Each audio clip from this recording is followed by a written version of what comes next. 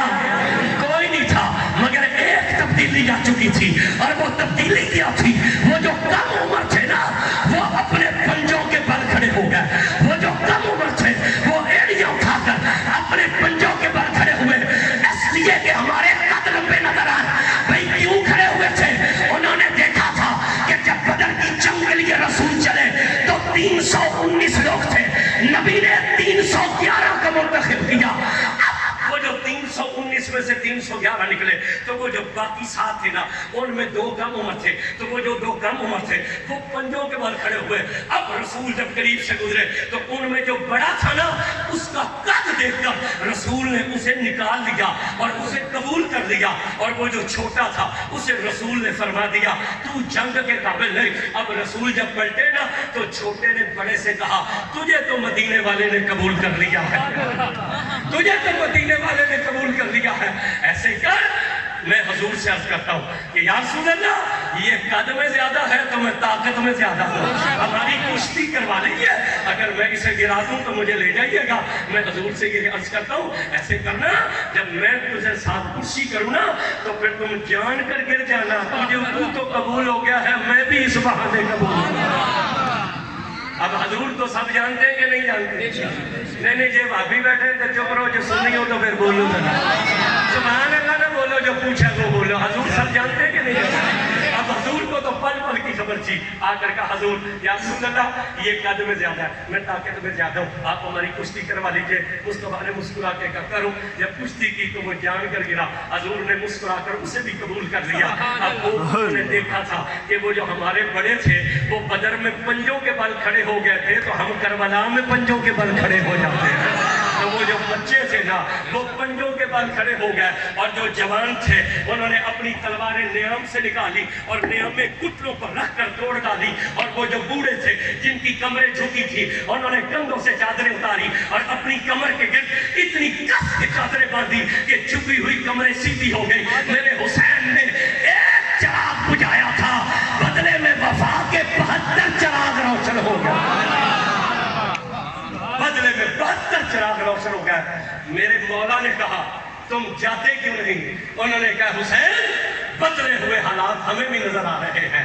کل خونی صبح طلوع ہوگی, کل تلواریں چلیں گی, تیر چلیں گے, نیزے چلیں گے, ظلم کی آندھی آئے گی, سر کاٹے جائیں گے, لاشوں پر گھوڑے دوڑائے جائیں گے. اے حسین اگر ہمیں واپس کرنا تھا تو مدینے سے واپس کر دیتے, واپس کرنا تھا مکے سے واپس کر دیتے تھے. ان بدلے ہوئے حالات میں اگر آج تجھے چھوڑ کر چلے گئے تو کل تیرے نانے کو کیا منہ دکھلائیں گے؟ بدلے حالات ہمیں بھی نظر آتے ہیں مگر ہم اس بات پر فخر کرتے ہیں کل قیامت کا دن ہوگا, کوئی بدر سے اٹھے گا, کوئی اور سے اٹھے گا, کوئی خندق سے اٹھے گا. ہم کتنے نصیب والے ہیں جو کربلا میں تیرے قدموں میں سے اٹھائے جائیں گے, جو کربلا میں سے تیرے قدموں میں سے. اللہ اکبر, یا رسول اللہ, تحقیق, یا حیدری, یا غوثیہ, زندہ باد, زندہ باد, حسین. توجہ کیجئے گا, یہاں جگہ بنائے, یہ شاہ صاحب بیٹھے ہیں, مجھے شرم آتی ہے ان کو ہاتھوں میں دیکھ کر بھی. یہ نیچے بیٹھے ہوئے ہیں اور ہم اوپر چڑھے ہوئے. آپ ادھر اوپر آ جائیں, اوپر ہی بیٹھا کریں. اب آپ میری طرف توجہ کریں.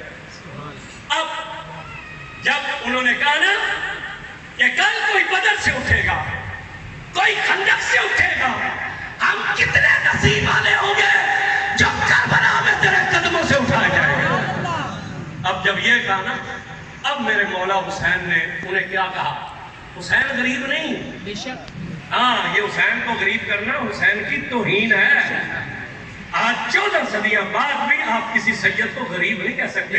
میں نے پچھلے جمعے آپ کے سامنے صداقت کے لیے اپیل کی تھی, میں نے غریب کا لفظ نہیں بولا تھا, اس لیے کہ آل رسول کا غریب کرنا یہ آل رسول کی توہین ہے.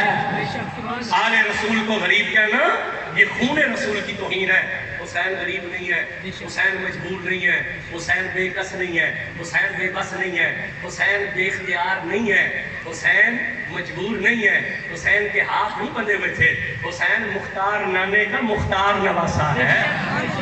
حسین مختار کل نانے کا مختار کل نواسا ہے. حسین غریب نہیں, حسین کائنات کا سب سے بڑا نواب ہے. حسین مجبور نہیں, حسین بااختیار ہے. اب جب انہوں نے کہا کل کوئی احد میں اٹھے گا, بدر میں اٹھے گا, ہم کتنے نصیب والے ہوں گے جو کربلا میں تیرے قدموں میں اٹھائے جائیں گے, تو میرے مولا نے جب یہ سنا تو فرمایا ارفعوا رؤوسکم, اب ذرا اپنی گردنیں اٹھا کر آسمان کی طرف دیکھو. اب جب ان 72 نے یا ان باقیوں نے جب سر اٹھائے تو سامنے جنت نظر آئی, اور جنت میں اپنا اپنا محل نظر آیا. جنت میں اپنا اپنا محل نظر آیا. اب میرے امام نے کہا جاؤ اپنی رات کو 2 حصوں میں بانٹ دو. آدھی رات قرآن کی تلاوت کرو, آدھی رات نوافل پڑھو. یہ رات سو کر نہ گزارو, رب کی عبادت کرتے گزارو. اب چلے وہ خیموں, اب قرآن کی تلاوت شروع ہو گئی.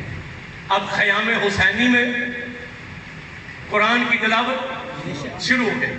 مولا خود قرآن پڑھنے لگے. تھوڑی دیر کے بعد امام کے دل میں آیا میں ذرا اپنے خیموں کو تو دیکھوں. تو آپ اٹھے اور خیموں کی طرف تشریف لے گئے. جس خیمے میں حسین جاتے وہاں قرآن کی آواز آ رہی ہے. نہیں جو حسین نہیں ہے ذرا کلیجے سے سبحان اللہ نکلے. جس خیمے کی طرف جاتے وہاں سے قرآن کی آواز آتی. پھر چلتے چلتے امام خیمے میں داخل ہوئے جہاں قرآن کی تلاوت کی آواز آتی تھی مگر قرآن پڑھنے والا نظر نہیں آتا. قرآن کی تلاوت کی آواز آئی مگر قرآن پڑھنے والا. میرے امام نے جب توجہ ڈالی تو اس خیمے کے درمیان میں ایک کپڑے کا جھولا بنا ہوا. میرے امام آگے بڑھے. آگے بڑھ کر جب 6 مہینے کے علی اصغر کے چہرے سے کپڑا ہٹایا تو علی اصغر کے ہونٹوں سے قرآن کی تلاوت کی آواز آئی. نہیں جسے شک ہے وہ چپ رہے, جسے حسین کی اولاد پہ یقین ہے وہ دونوں ہاتھ اٹھا کر بولے سبحان اللہ. قرآن کی تلاوت کی آواز. یہاں کئی لوگوں کو خارش پڑ جائے گی, یہ کیا کہہ دیا والا 6 مہینے کا بچہ تو نام ہی نہیں لے سکتا ماں باپ کا, تو قرآن کہاں سے پڑھ لیتا.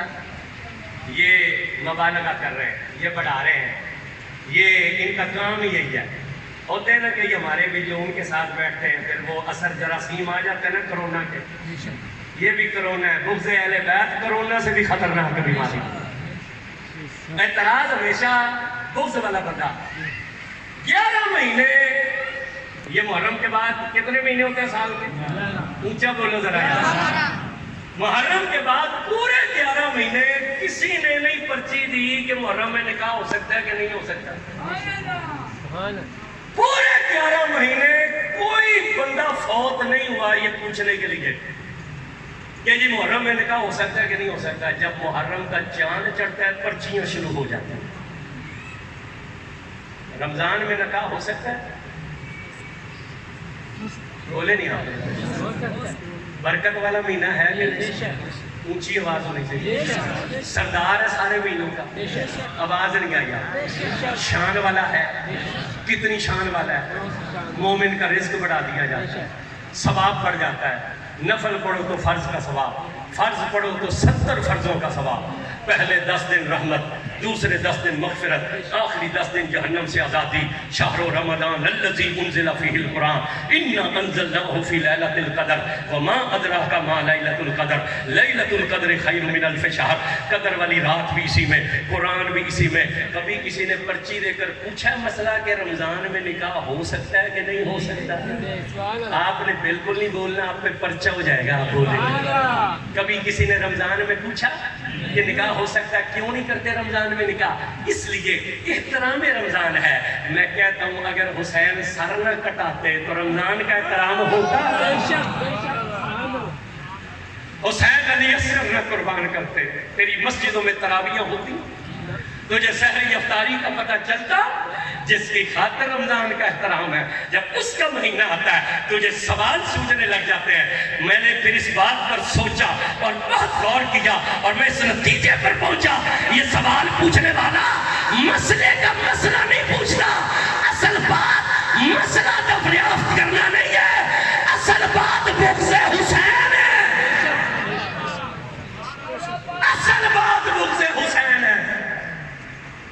توجہ کیجیے گا، یہ مسئلہ کھڑا ہوگا 6 مہینے کا بچہ بھی قرآن پڑھ سکتا ہے؟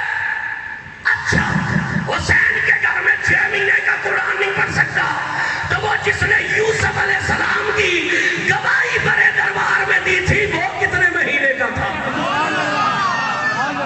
بولنا بالکل بھی نہیں آتا۔ آج جس نے جریج ولی کی گواہی دی وہ تو پیٹ سے بھی باہر نہیں نکلا تھا، وہ تو ماں کے پیٹ کے اندر تھا جب جریج ولی نے اسے کہا تھا میں تجھے اس رب کا واسطہ دیتا ہوں جس کا جو تیرا بھی خالق اور میرا بھی خالق ہے، بتلا تیرا باپ کون ہے؟ تو ماں کے پیٹ میں سے بچہ بولا۔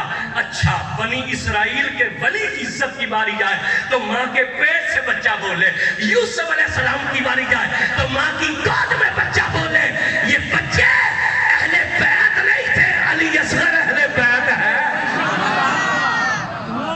یہ اہل بیت نہیں تھے، علی اصغر بولنا پڑے گا جس کے گلے میں پٹا اہل بیت کا، یہ اہل بیت نہیں تھے، علی اصغر اہل بیت ہے۔ حضرت بابا فرید الدین گنج شکر کے مرشد کا نام ہے خواجہ سید قطب الدین بختیار کاکا۔ سبحان اللہ، سبحان اللہ بولو۔ حضرت فرید الدین گنج شکر کے مرشد سید قطب الدین بختیار کاکا کس کے خلیفہ تھے؟ حضرت سید معین الدین چشتی اجمیری۔ سبحان اللہ۔ یہ بھی ہم آ کر فاتحہ شریف پڑھاتے ہیں نا، کئی بندے چپ رہتے ہیں کہ پڑھ لیتے ہیں، جو پڑھ لیتے ہیں وہ اچھا کرتے ہیں، جو چپ رہتے ہیں انہیں رونا چاہیے، اس لیے کہ حضور نے فرمایا جو ایک مرتبہ فاتحہ پڑھتا ہے میرا رب پورے قرآن کا ثواب اسے عطا کرتا ہے۔ تو پھر وہ فاتحہ پڑھ کے میں پھر 4 سلسلوں کے بزرگوں کا نام لیتا ہوں تو چاروں کے چاروں سید ہیں۔ شیخ عبد القادر جیلانی سید، معین الدین، شہاب الدین، حضرت خواجہ بہاؤالدین نقشبند، چاروں کے چاروں سید ہیں۔ اور یہ تو سلسلوں میں فیض بھی سیدوں کو ماننے گا تو ملے گا تجھے۔ اب توجہ کرنا، توجہ، وقت اصل میں گھڑی میرا ساتھ نہیں دیتی ہے، بس وہ جب میں تقریر شروع کرتا ہوں تو پھر وہ آگے گھڑی بتا دیتی ہے۔ 5-1 منٹ لے جاؤں گا، ناراض تو نہیں ہے؟ پچھلے جمعے بھی زیادہ ٹائم ہو گیا تھا، بس 5-1 منٹ میں 2 باتیں میں نے صرف عرض کرنی ہے، پھر میں نے تقریر ختم کر دینی ہے۔ توجہ کیجیے گا، آئندہ جمعہ ہم یہاں نہیں ہوں گے کیونکہ جمعرات کو حضرت شہباز کے لندر کے دربار پہ بیان ہے، ہمارا سالانہ شہدائے کربلا کانفرنس ہے، تو وہاں ہمارا بیان ہے، تو جمعہ میں نے پھر کراچی پڑھانا ہے، تو کچھ پروگرام ہے کراچی میں، لیکن آئندہ جمعہ انشاءاللہ آپ کے یہاں میں بہت اعلیٰ ترین خطیب کو بھیجوں گا۔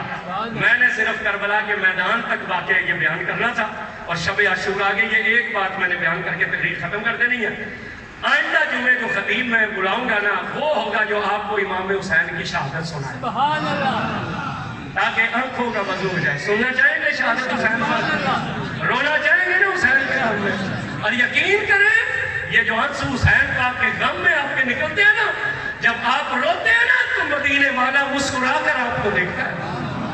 اور قیامت کے دن اعمال کا تو پتہ نہیں ہے مگر محبت میں بے، محبت حسین میں بے ہوئے آنسوؤں کا پتہ ہے کہ وہ ضرور قبول ہوگا۔ تو پھر وہ جو عالم آئیں گے نا آپ نے ان کی خدمت بھی کرنی ہے۔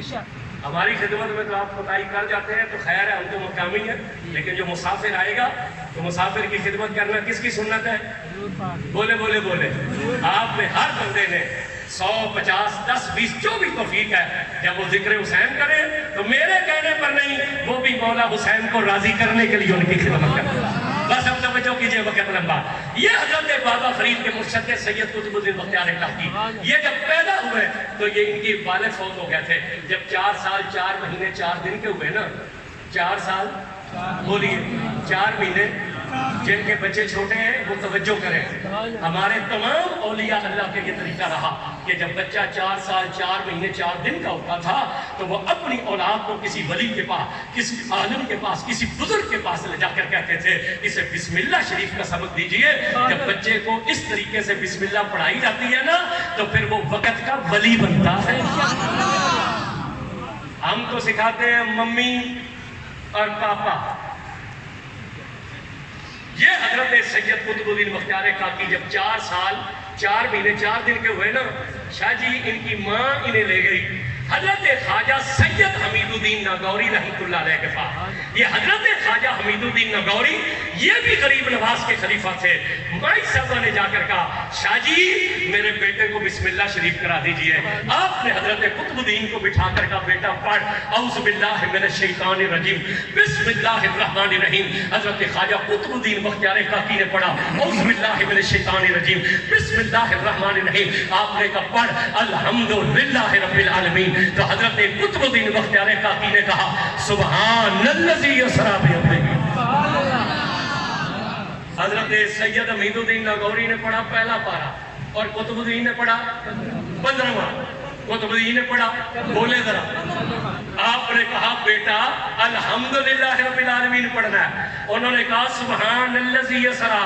حضرت قطب الدین سے حضرت حمید الدین ناگوری نے کہا قطب الدین تو پڑھنے کے لیے آیا ہے یا پڑھانے کے لیے آیا ہے؟ پڑھنے کے لیے آیا تو پڑھانے کے لیے آیا۔ 4 سال کی عمر تھی، قدموں میں گرے اور ہاتھ باندھ کر کہا حضور بات یہ ہے کہ میری ماں 14 سپاروں کی حافظ تھی، میں ماں کے پیٹ میں تھا، یہ کھانا بناتی تھی تو قرآن پڑھتی تھی، یہ آٹا گوندتی تھی تو قرآن پڑھتی تھی، یہ دودھ پلاتی تھی تو قرآن پڑھتی تھی۔ 14 سپارے تو میں ماں کے پیٹ میں سے یاد کر کے آیا ہوں۔ 14 سپارے تو میں ماں کے پیٹ سے یاد کر کے آیا ہوں۔ پڑھانا تو 15واں پڑھاؤ۔ 850 سال گزرے حضرت قطب الدین کو، اگر 850 سال پہلے علی کا بیٹا ماں کے پیٹ میں 14 سپارے یاد کر سکتا ہے تو پھر 1400 سال والا علی اصغر تو وہ ہے جن کے گھر میں قرآن نازل ہوا۔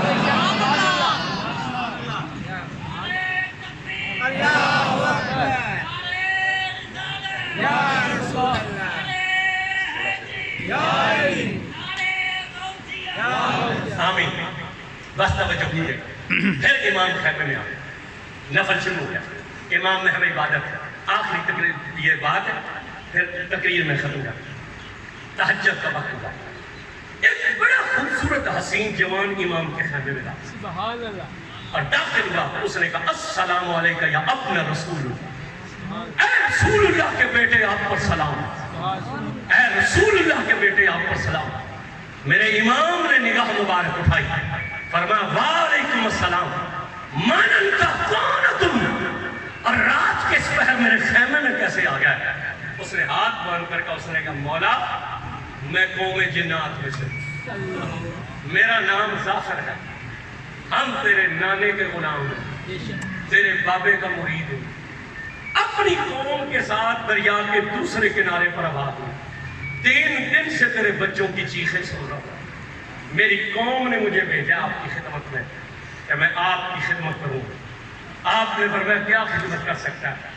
اس نے کہا مجھے اجازت دو، میں ابھی لشکر یزید پر حملہ آور ہوتا ہوں، ان کے ٹکڑے کر دیتا ہوں۔ امام نے فرمایا یہ معاملہ تیرا نہیں، یہ ہمارا معاملہ۔ سبحان اللہ۔ اس نے کہا مجھے کوئی تو خدمت کی اجازت دیجیے۔ آپ نے فرمایا اور کیا کر سکتا ہے؟ اس نے کہا نگاہ تیرے نانے کی ہو اور دعا تیرے بابے کی ہو اور توجہ تیری ہو، اجازت ہو، رب نے مجھے اتنی طاقت دی ہے کہ میں دریائے فرات کے کنارے پر ہاتھ رکھ کے دریا کے کنارے کو دباؤں تو اس کے دریا کو تیرے بچوں کے خیمے کی طرف موڑ سکتا ہوں، میں کنارے کو ہاتھ رکھ کے دباؤں تو دریا کو تیرے بچوں کے خیموں کی طرف موڑ سکتا ہوں۔